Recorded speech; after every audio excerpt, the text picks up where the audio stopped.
Hello guys and welcome to a brand new video. So today you join me for my Premier League predictions game week 6. That is right guys, in this series I talk about each side, give you some details about each side and give you my prediction at the end of that conversation guys. So like today's video man, hit that like button, subscribe if you're not already, and without further ado, we are 6 games in to this Premier League season and it is spicing up. So sit back, relax, get some snacks and let's predict our first game of game week 6. First we've got Brentford guys versus Man United. That is right, Brentford lost 3-1 to Fulham at the weekend. Which now sees them drop down to 17th. Before this game week they were in 14th, so they have dropped down 3 places. Considering they lost their manager and some big players, Mwumbu, Wissa, they are still battling quite hard, and that is what that's all you can ask for. Keith Andrews has done a decent job since coming in to this Brentford managing role, and you know what, to impress a few teams as the season goes on. So we'll see what happens with him and also Brentford. Up against Man United, who beat Chelsea 2-1. Fantastic result for Man United right there. Fantastic result. Bruno Fernandes guys does not let Man United down. That guy, Bruno Fernandes, he always shows up in big games, and it shows because he scores every single time. And to be fair, he's still their best player in my opinion. They sat back, defended quite well as well, and you know what? Does that change my opinion on Amorim? No, it does not. In my opinion, Amorim is not the right man for the job, and we'll see what happens. But overall though, this win could boost their confidence going into this game. So just on that alone guys, I've got Man United to beat Brentford 2-1. Next we've got Chelsea versus Brighton guys. So Chelsea lost 2-1 to Man United, as I've just spoke about. The thing about Chelsea guys is they seem to get themselves in a bit of a trouble. Chelsea are passing sideways, back to the keeper, to start again, back out to the centre backs, back out to the midfielders. It's causing them massive problems because every time teams press them, they get caught out massively, and that is what happened yesterday. If you watched the Lincoln game, a lot of Chelsea fans also said the same thing. They just get themselves in a bit of trouble in defence when they're passing too many times, and that's what happened against Man United as well. Chelsea guys, I've got to say they are lacking a few goals. They got rid of Nicholas Jackson, in my opinion. Not a great goal scorer, but they haven't got really a great, they haven't got a prolific goal scorer. And that is their issue this year.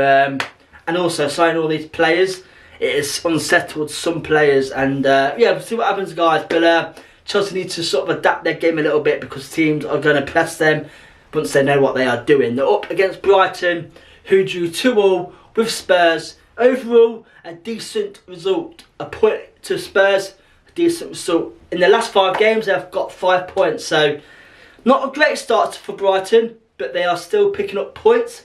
And yes, they've watched the Cup.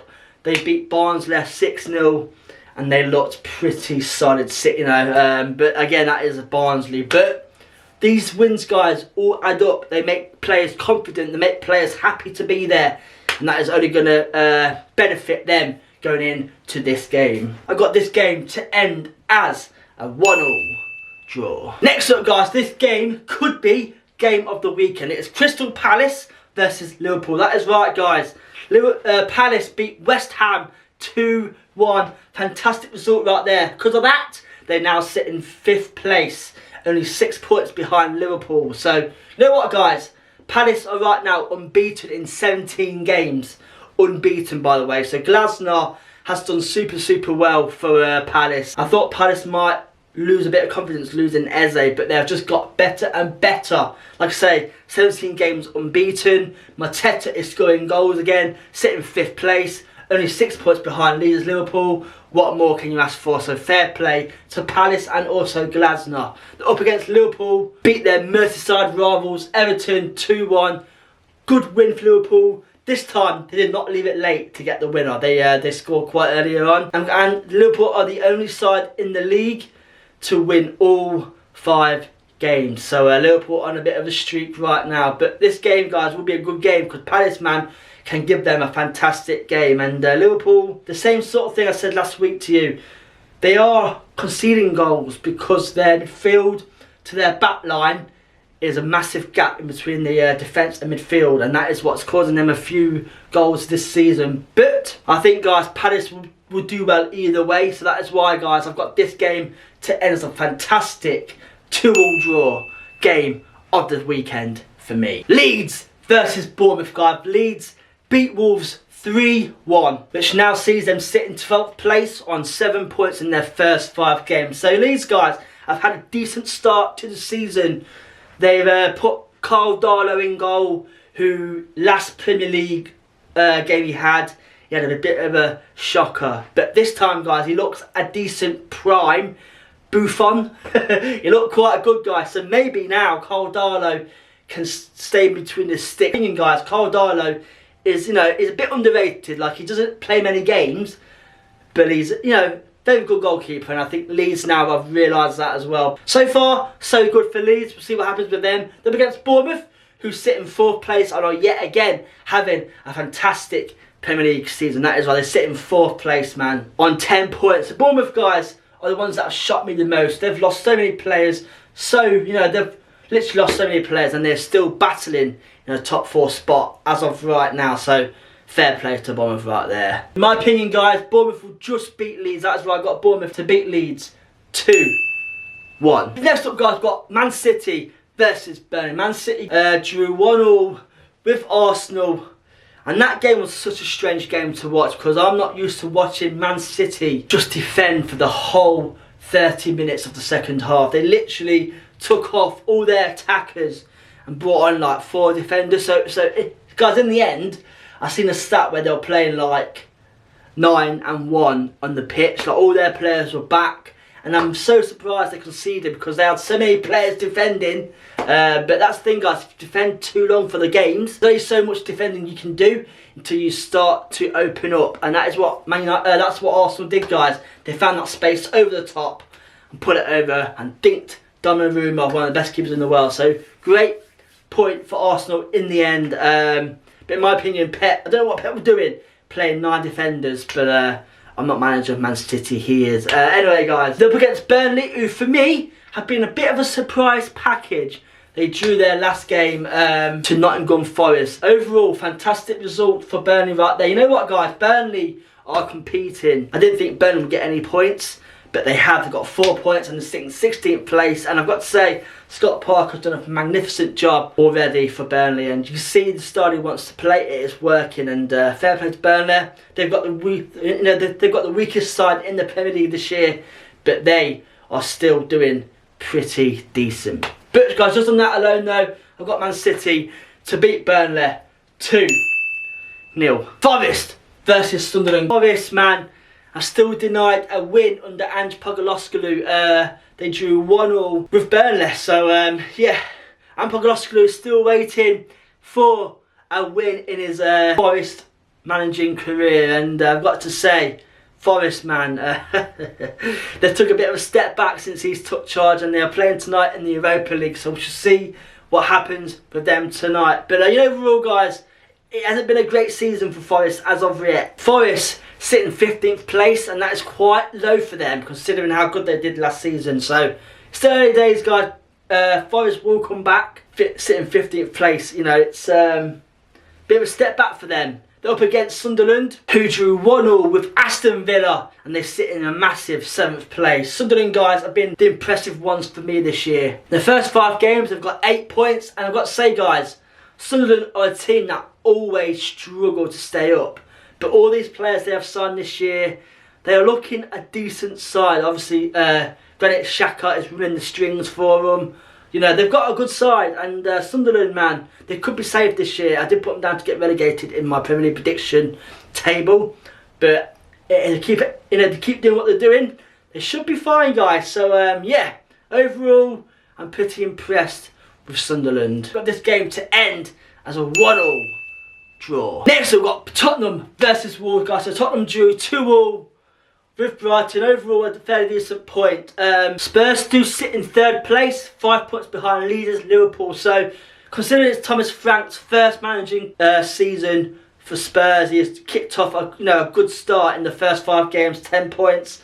Not bad, okay, not bad at all. And say, guys, it is a positive direction. You know, Spurs, guys, never compete for the Premier League title because they always scuff it at the end. And I'm hoping now Thomas Frank can get that out of their system. Because you know what, guys, I'd love to see Spurs win the Premier League title soon. Because Spurs, they're quite a bit of a joke, aren't they, with all these Premier Leagues, you know, close calls for getting the Premier League title. Obviously, when Leicester won the league, my boys Leicester, Spurs were competing for them as well in the title, but Spurs again missed out quite drastic in the end. And you know what, guys, it's just Spurs all over. Like, you know, Spurs are just Spurs, but Thomas Frank could hopefully get that out of their system. They're against Wolves, guys, who Wolves are the only side in the Premier League right now to pick up no points in the Premier League table, but they did beat Everton in the Cup last night as you're watching this. So hopefully that win now will give us some boost going into this Spurs game. But by Wolves' perspective, guys, obviously considering how they ended last season, on a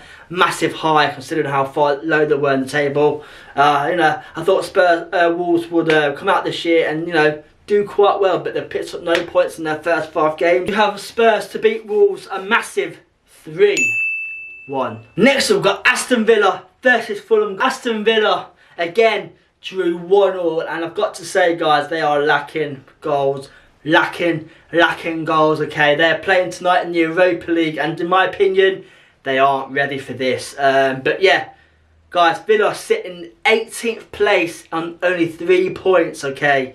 And by Villa standards, that is pretty poor. And Emery, after the Sunderland game, walked off before full time. So you can tell, guys, he is very annoyed. And damn, it's strange to see Villa struggling this much considering how well they've done in the last 2 seasons.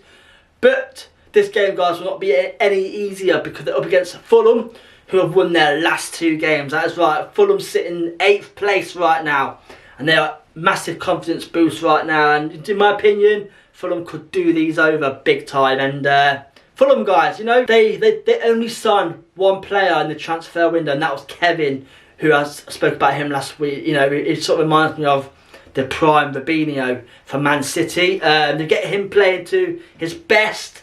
They, you know what, guys, with him and Traore on the wings, they got a quick wing. But yeah, Rodrigo Munoz is finding the back of the net again, and that is great for them because he's obviously last season, the year before, you know, he was scoring for fun. And you know what, Fulham, guys, sitting 8th place, and they could compete for top 10 this year. So in my opinion, I got Fulham, guys, to beat Villa 2-1. Next up, guys, got Newcastle versus Arsenal. Newcastle drew 0-0 Bournemouth, okay, and then their last 3 games, they've only scored 1 goal. So they are lacking goals, guys. Newcastle are lacking goals, alright, and I picked up 6 points in their first 5 games. And Newcastle, guys, just like Villa, have scored one of the least goals in the league this season, and obviously losing Isaac is a massive problem with that. But signed Waldemar, the new striker, to replace Isaac. Yeah, looks a decent player, but has he got that sheer prolific goal scoring record like Isaac? No, he has not. They're up against Arsenal, who was on the set to lose 1-0 against Man City, but they came back to draw 1-0 with a fantastic goal by Gabriel Martinelli. Dinked Donnarumma, the best keeper in the world. And fair play to Arsenal. They battled till the end. They got that reward by 1 point. Yes, it's only 1 point, but considering the way Man City were defending, it's a decent result for them. And they do sit 5 points behind leaders Liverpool. But this game could also be one of the best games of this weekend. But for me, I've got this game, guys, to end as an Arsenal. I've got Arsenal to beat Newcastle 2-0. We are down to the final game of this game week. It is Everton versus West Ham, guys. So Everton lost 2-1 to their Merseyside rivals Liverpool at the weekend, and also lost 2-1 to Wolves in the Cup as well. So Everton, guys, on a bit of a losing streak right now. For me, difficult one because obviously they are still rebuilding their squad. They are still getting to grips with the new players coming, because in my opinion, guys, Everton had one of the best transfer windows in a long time. Thierry Barry, Grealish, Keenan Dewsbury Hall, you know, the son, Tyler Diblin as well. So you know what, Everton, guys, will come strong. Got a new stadium now, fantastic stadium. But yeah, Everton, guys, will be fine. They do sit in 10th place. David Moyes, guys, will get on playing some good football, you watch. But yeah, could be their game to win. They're up against West Ham, who sit in 19th place, and in my opinion, been very disappointing this year. They are lacking goals, lacking confidence, and Graham Potter is surely on the verge of being sacked. As of right, I think if they lose this game, it could be goodbye to Graham Potter. In my opinion, has he lost the dressing room? I think Potter has. Obviously, West Ham, guys, on paper, you know, still have a fantastic side, even though they lost a striker. But they're just not playing to the strengths. They're not playing great football. They're letting too many goals in, and that will bite you. And I think Graham Potter is on borrowed time right now. I've got Everton to beat West Ham 2-1, which will see Graham Potter sacked as West Ham manager. And there we go, guys. That's my Premier League Game Week 6 predictions. If you agree with any of my decisions, guys, hit that like button. Subscribe if you're not already. And if you agree with any of my decisions, let's have a debate in the comments, okay, guys? But anyway, thank you for watching today's video. Game Week 6 just around the corner. And I'll see you guys next week for a brand new one. Good, and good night.